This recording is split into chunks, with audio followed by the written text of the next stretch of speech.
It was a Tuesday morning, May 7th, 2019, that I woke up and saw the email.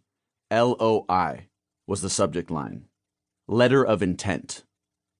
I took a deep breath and clicked on the attachment.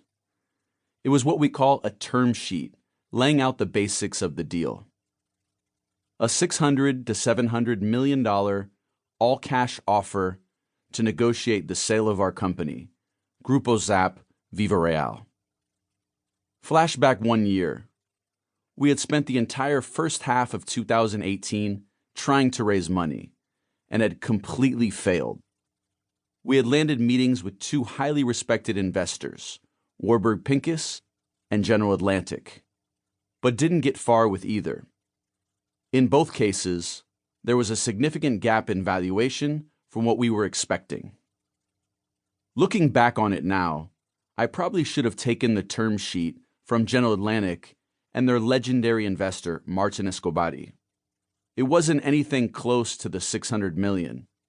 In fact, it valued our company at a significant down round.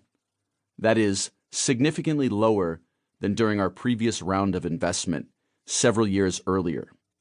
But if we had taken that capital from GA, maybe we could have reignited growth earlier, which would have given us more options and allowed us to sell the business at a much higher price in the future or keep operating and do an IPO in the US.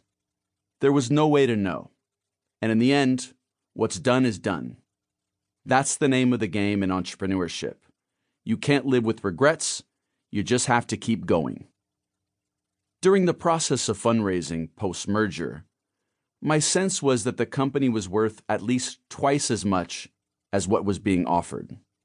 But the feedback we received at the time was that our expectations, specifically mine and those of my successor as CEO, Lucas Vargas, were too high.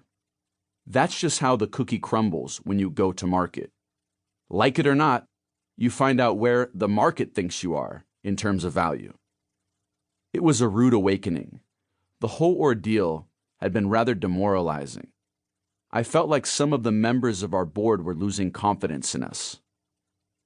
But now, a year later, in May 2019, we were receiving an offer valued at twice the amount as before. It was a good offer, a fair offer.